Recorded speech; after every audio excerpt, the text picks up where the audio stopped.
भदोही स्थानीय विकास खंड क्षेत्र के ग्राम सभा घसकरी में बीते दिनों समाजसेवी कमलकांत दुबे की हुई हत्या के मामले में परिजनों के बीच पहुंचकर ऋषि सनातन संघ के अंतर्राष्ट्रीय अध्यक्ष संस्थापक पूज्य श्री श्री 1008 बार रतन वशिष्ठ महाराज व ज्ञानपुर विधायक विपुल दुबे ने शोक संवेदना व्यक्त करते हुए अपने पास से परिजनों को आर्थिक सहयोग प्रदान किया। इस दौरान विधायक श्री दुबे ने पूरे घटनाक्रम की परिजनों से जानकारी ली।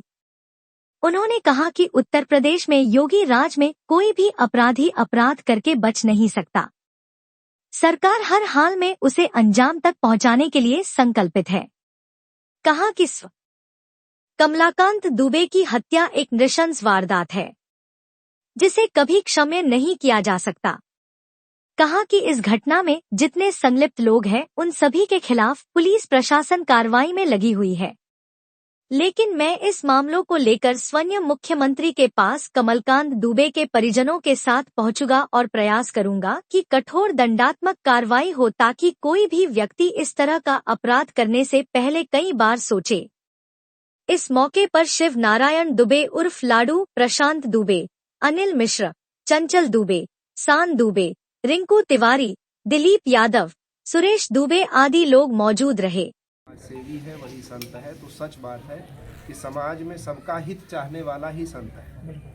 जो केवल अपना हित चाहता है वो संत नहीं है। कमलाकांत दुबे जी के विषय में जितना मैं जानता हूँ वो हमको गुरु के रूप में मानते थे और दुर्भाग्यवश उनके मरने के बाद मैं यहाँ पहुँचा हूँ। ये कष्ट है, लेकिन मैं आपसे इतना बता दूँ कि अगर उनकी एक बार भी इच्छा रही होती तो मैं यहाँ पे जरूर आता। लेकिन इस प्रकार की निर्मम हत्या जो है वो किसी भी प्रकार से बर्दाश्त के बाहर है। समाज का कोई भी अंग हो, मैं ये नहीं कह रहा हूँ हमको जाति बिरादरी से कोई लेना देना नहीं, वो किस जाति के है जिस व्यक्ति ने हत्या किया हमको इस बात से कोई संबंध नहीं। लेकिन किसी भी व्यक्ति के अंदर इतनी निर्ममता, इतनी निर्दयता है कि वो समाज के कुछ कारणों से, चंद पैसों के कारण या कुछ लालच से अपनी समृद्धि बनाए रखने के कारण किसी की हत्या कर देगा। मतलब भ्रष्टाचार के खिलाफ कोई भी आवाज उठाए वो मारा जाएगा। हम योगी जी से ही प्रश्न करते हैं, योगी की सरकार है, ये भगवा का आह्वान है। अगर योगी जी सुनते हैं तो ठीक है, नहीं तो पूरे संत समाज यहाँ पर इस गांव में आंदोलन करेगा इस बात को लेकर। संत समाज को ब्राह्मणवादी कहा जाएगा। मैं यही कह रहा हूँ कि जाति न पूछे संत की, साधु की पूछ लीजिए ज्ञान, काम करो तलवार से पड़ी रहन दो ज्ञान। यहाँ ब्राह्मण क्षत्रिय की बात मैंने नहीं कहा। न ब्राह्मणों, न क्षत्रियो, न वैश्यो, न शूद्र, चिदानंद रूपो शिवोहम शिवोहम।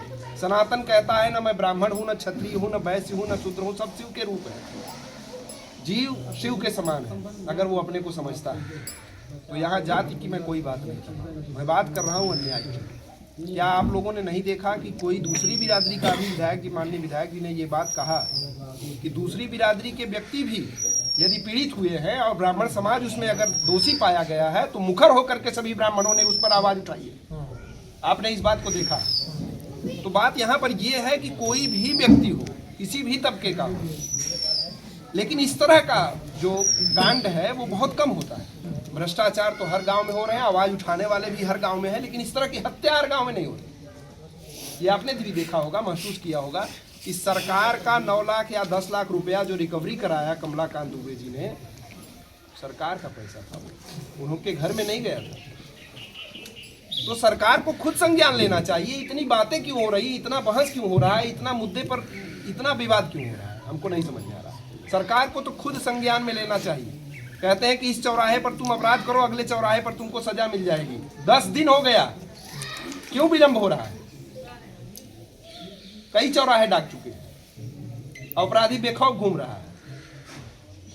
तो इस बात के लिए विधिवत और व्यवस्थित योगी सरकार है। हमें पूरा अभी भी भरोसा है कि पूर्ण रूप से कमलाकांत दुबे जी को न्याय मिलेगा, और जब तक न्याय नहीं मिलेगा तब तक उनकी आत्मा को शांति भी नहीं मिलेगी। क्योंकि जो जिस परिस्थिति में मारा जाता है उसकी आत्मा उस परिस्थिति से जब तक उसको शांति न दिया जाए, किसी अनुष्ठान और यज्ञ से वो शांत होने वाले नहीं। बिल्कुल। अपराधी जो है उसको दंड मिलना चाहिए। और वैसे भी कहा जाता है कि ब्रह्म हत्या बहुत बड़ा पाप होता है। अगले ने खुद ब्रह्म हत्या करके एक महान पाप खुद मोल लिया है सरकार मारे न मारे वो खुद मरेगा, और जिसको ब्रह्म मारे उसको कौन तारे, और जिसको ब्रह्म संवारे उसको कौन बिगाड़े। तो ब्रह्म हत्या तो खुद अगले ने किया है। और मैं उस अपराधी के परिवार से भी ये कहना चाहूंगा कि अब आप किसी के पीछे ना पड़े, बल्कि अपने अपराध का पश्चाताप करें, यही आपके लिए उचित होगा। नहीं तो सब अपराधी ही नहीं है, सब उसी सोच के नहीं है, सब भ्रष्टाचारी ही नहीं। ईमानदारी आज भी समाज में है, और आज भी ईमानदार लोग समाज में है। वो सभी ईमानदार लोग अब एक हो रहे हैं। ये सोशल मीडिया का जमाना है, सोशल मीडिया के माध्यम से सभी लोग एक हो रहे हैं। मुझको देखकर खुशी है कि इतने लोग, कम से कम प्रतिदिन हमेशा लोग यहाँ पर आ रहे हैं। इस बात के लिए मैं सभी भाइयों का धन्यवाद करता हूँ, सभी लोगों का धन्यवाद करता हूँ, सभी सुहृदों का धन्यवाद करता हूँ, सभी सनातनियों का धन्यवाद करता हूँ। और पूरा सनातन संगठन, पूरा ऋषि सनातन संघ, पूरा समाज आपके साथ खड़ा है। बिल्कुल। न्याय की लड़ाई में क्या संत, क्या नेता, क्या जनप्रतिनिधि, क्या पत्रकार, क्या आम आदमी और क्या खास आदमी, सब कंधे से कंधा मिलाकर पीड़ित परिवार के साथ खड़े हैं। और पिछले 10 दिनों से लगातार कमलाकांत दुबे के घर पर मिर्जापुर, जौनपुर, भदोई, वाराणसी, प्रयागराज, नए पूरे पूर्वांचल से लोग आ रहे हैं और सिर्फ एक ही बात कह रहे हैं कि पीड़ित परिवार को न्याय मिले। अपराधी की ना कोई जाति होती है ना धर्म होता है, अपराधी सिर्फ अपराधी होता है और उसको दंड मिलना चाहिए। बताया जाए आपको कि जो फरार अपराधी है उस पर 25,000 रुपये का इनाम घोषित किया गया है। ईश्वर ने चाहा तो एक दो दिन में जो है इनकाउंटर कर दिया जाएगा। और यहाँ पर जो है डीएम एसपी आए थे और परिवार को जो है आश्वस्त करके गए हैं कि न्याय जरूर मिलेगा। धन्यवाद। ऋषि सनातन संघ के राष्ट्रीय अध्यक्ष वशिष्ठ जी महाराज इस वक्त भदोही में है और भदोही में चर्चित निर्मम हत्याकांड कमलाकांत दुबे जी के आवास पर है। इनसे बातचीत किया जाएगा और हमें जो है जानकारी मिली कि अपने लेटर पैड पे, अपने बैनर तले जो है ये मांग भी की है कि समाज सेवी को न्याय मिले, क्योंकि उत्तर प्रदेश में बाबा की सरकार है, भगवा की सरकार है और एक संत की सरकार है।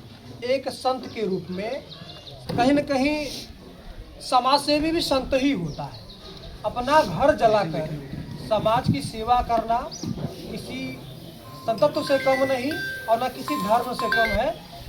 क्या कुछ कहते हैं जो इस पूरी घटना को लेकर? देखिए, सनातन की अवधारणा ही रही है सर्वे भवन्तु सुखिनः सर्वे सन्तु निरामयाः जी, सर्वे भद्राणि पश्यन्तु मा कश्चित् दुःखभाग्। कहीं न कहीं सब सुखी हों और सभी का मंगल हो, यह सनातन की अवधारणा रही है। और सनातन में ब्राह्मण को मनुवादी कर करके लोग बुलाते हैं और कहते हैं कि ये मानवता के विरुद्ध है, जबकि मनु का षष्ठी विभक्ति मनुष्य है, यानी मनुष्य ही मनुष्य का जन्म है, मनुष्य का अवतार है। तो मनुष्य मात्र के लिए जो कल्याण चाहता है, वो चाहे 800 करोड़ पूरे धरती पर लोग हों, सबके कल्याण की भावना चाहने वाला सनातनी है। और सनातनी का बड़ा भाई, जिसमें बड़ा भाई जिसको कहा जाता है, वो ब्राह्मण है। कहीं न कहीं भेदभाव, दलगत राजनीति या फिर राजनीतिक लोगों का आपने देखा होगा, संविधान में ही जाति पाति की बात लिखी गई है और नाम जो है ब्राह्मण को बदनाम किया है।